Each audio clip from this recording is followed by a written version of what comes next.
I'm Joshua Harris, and I am here with CJ Mahaney.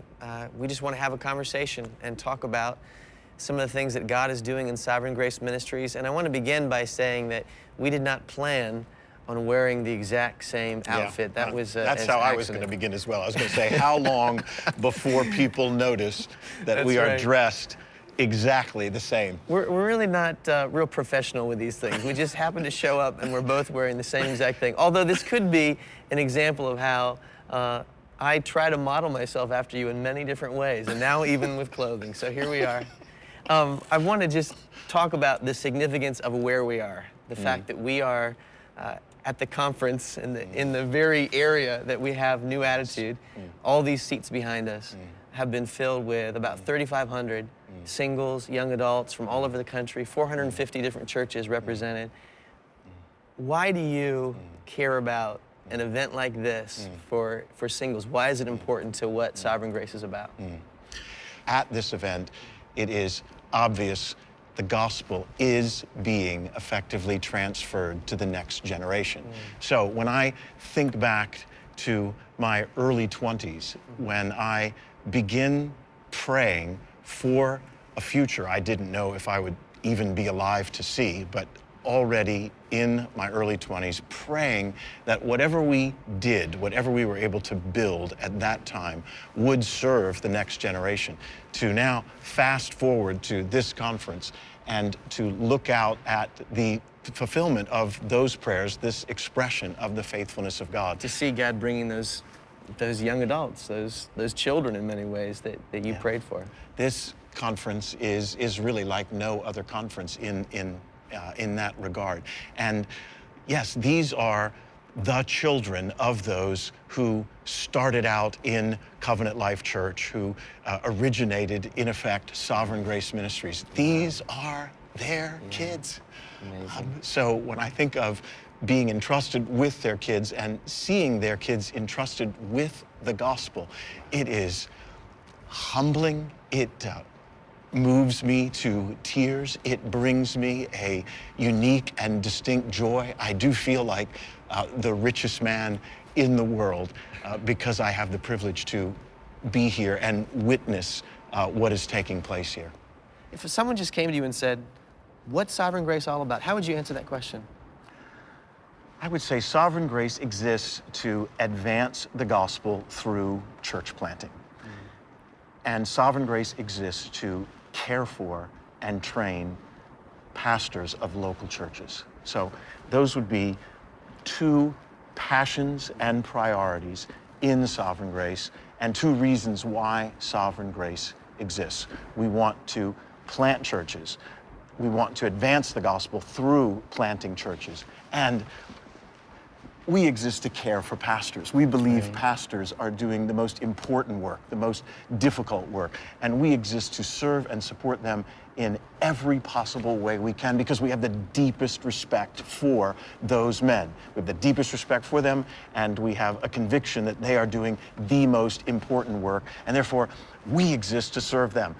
Local churches don't exist for Sovereign Grace. Sovereign Grace exists to serve local churches. I talked to a guy recently who's been in Sovereign Grace for over 20 years, and he was just expressing how excited he is to see how God is positioning us to be at a place to do more church planting, to care for more churches. And he heard you talk about some of the changes that are taking place in the structure of Sovereign Grace to allow that. What is God doing? What are some of those changes about that can enable us to serve more churches? 2 years ago, it became obvious with the present structure that we were not able to effectively serve or maintain our service of churches that existed within Sovereign Grace, much less continue to church plant and respond to the many inquiries that we were receiving, as well as opportunities to church plant. This is where churches are saying, we want to join Sovereign Grace. How do we become a part of this? That kind of thing. Yes, it is a challenging time to know what we're to do and how we can deploy our limited resources to serve as broadly as possible, not only in this country, but we find ourselves now serving in 23 countries around the world. Wow. So yeah. this is not, I assure you, the fruit of human planning or human leadership. No one is more perplexed than I am, than we are at the leadership level at all that has taken place in and through Sovereign Grace. It is a privilege to serve, and it is the Lord's doing, and it is marvelous in our eyes. The specifics of the changes really just relate to involving more men in that apostolic team, yes, so that pastors can get that direct care and support. Talk about just the sense that it does seem like God has positioned us to send out more men in church planting. And what do you think is special about this moment? Well, I think the changes we've been able to make, the men we've been able to add, so that regions have been created that are much more manageable across the country, yeah, is already making a difference. We have now more men deployed and positioned in order to serve local pastors who are geographically closer to those local pastors, and therefore I think ultimately more effective in serving those local pastors and in creating regional identities which will not only care for existing pastors and churches, but this structure will be conducive to adding churches. This structure, I think, will be conducive to accelerated church planting as well as additional churches through adoption. So I think, by God's grace, we are positioned to effectively care for all who are presently a part of Sovereign Grace, but as important, we are more effectively, I think, positioned to advance the gospel through accelerated church planting in and through Sovereign Grace. Wonderful.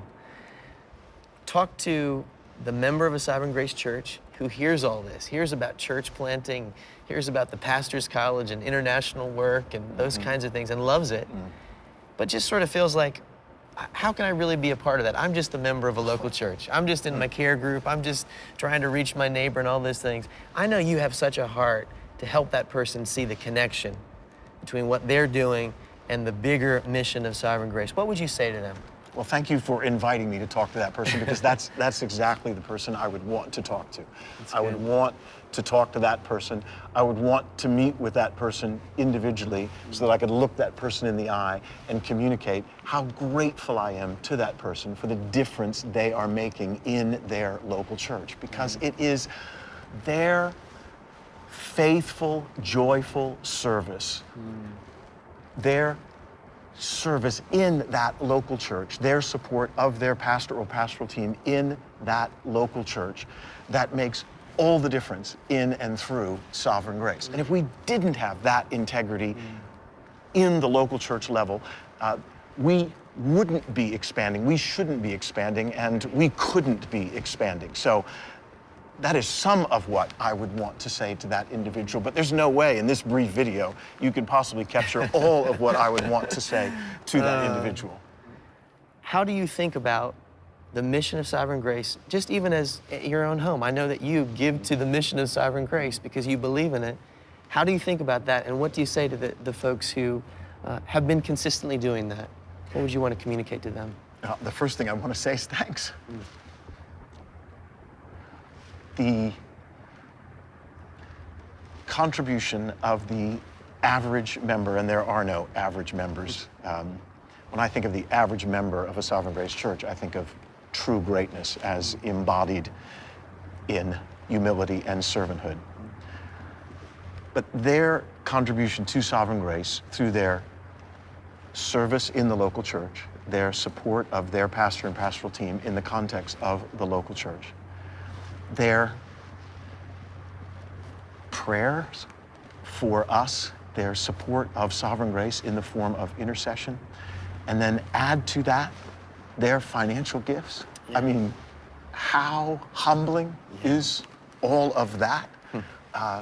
So the first thing, if I'm ever asked about investing in Sovereign Grace, the first thing I will do is say to that individual, thank you for the investment you have already made, and I would want to do all I could to convince them of my gratefulness and how deeply and profoundly affected I am by the contributions they have made in these various forms to Sovereign Grace before I transition to, in any way, appeal for their investment in the advance of the gospel through church planting. So I will never feel completely satisfied that I have adequately and effectively communicated my gratefulness, but I will continue to make the attempts, and at some point then I would want to transition and say, we are humbled by your gifts. They communicate trust. We take that trust seriously. And we do obviously have limitations, and their financial investment in Sovereign Grace makes all the difference in the difficult decisions we have to make about advancing the gospel, about a particular church planting, about a particular individual, a particular man, his family coming to the pastor's college, about whether or not we adopt a church.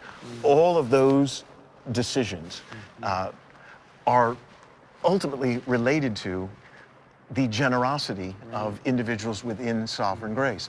And because those individuals within Sovereign Grace have been so generous, we have been able to make decision after decision, which has made a difference in the advance of the gospel, in somebody attending the pastor's college and then being deployed in a church planting, adopting a church. So my hope would be that the members of Sovereign Grace churches, having become aware of all that has happened, the expansion that has taken place, would get the connection between their example at the local church level, their giving, and all that has taken place, and by God's grace, only be more inspired to give more, so that by God's grace, we can do more in proclaiming the gospel of Christ and Him crucified, in planting more churches, in transferring the gospel to the next generation, all for the glory of God.